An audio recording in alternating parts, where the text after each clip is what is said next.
Okay, our first pour up for our casts is completely set. They're nice and cool. And you can see our dollops on top.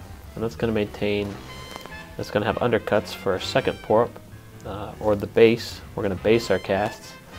And that will help maintain the stone and have areas for the stone to hold on to.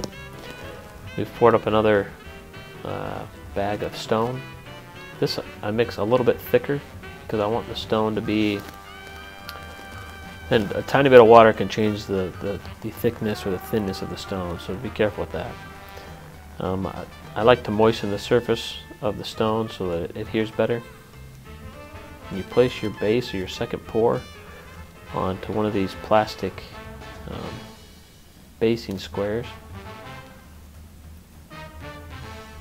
and make a nice little mound in the center of the square. Turn over your cast and place it down into the basing mound.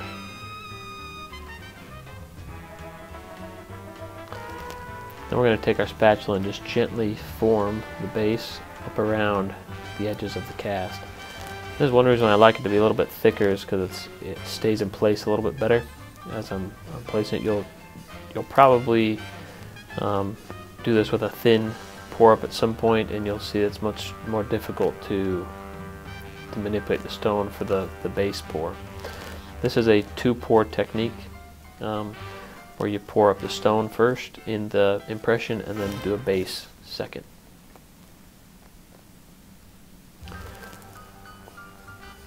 Make sure it forms and seals all around the edges of the first pour up. I like to do it with the impression still in, with the first pour up still in the cast, in the impression. That prevents me from getting any stone where I don't want it. Some people will take the cast out, do it. That can also be done. We're going to go ahead and do it on this mandibular one as well. Getting a little bit thicker, so it's easier, it stays in place a little better. Now, I did not vacuum form or vacuum mix the second pour up, and because I didn't, it does have some air bubbles in it that we'll see at a later step. You can prevent that if you vacuum mix the second base. However, with it being a little thicker, it will set up faster. So there's pros and cons to each method, but vacuum mixing the second pour up will eliminate much of the air bubbles that I ended up with afterward.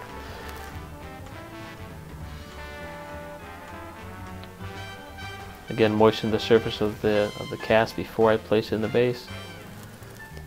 Place it in, and then work my way around the periphery to form the base and to seal the base intimately with the first pour up.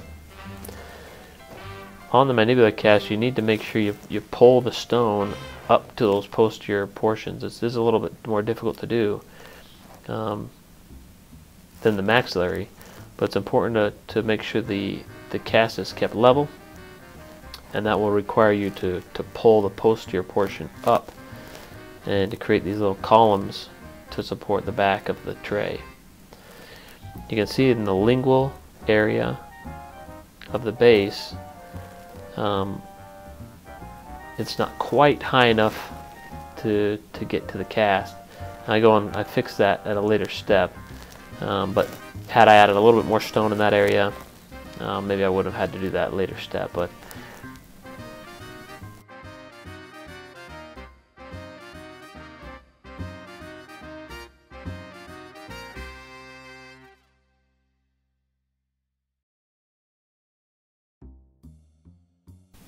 I'm taking my finger with a little water on it and flattening out that lingual area.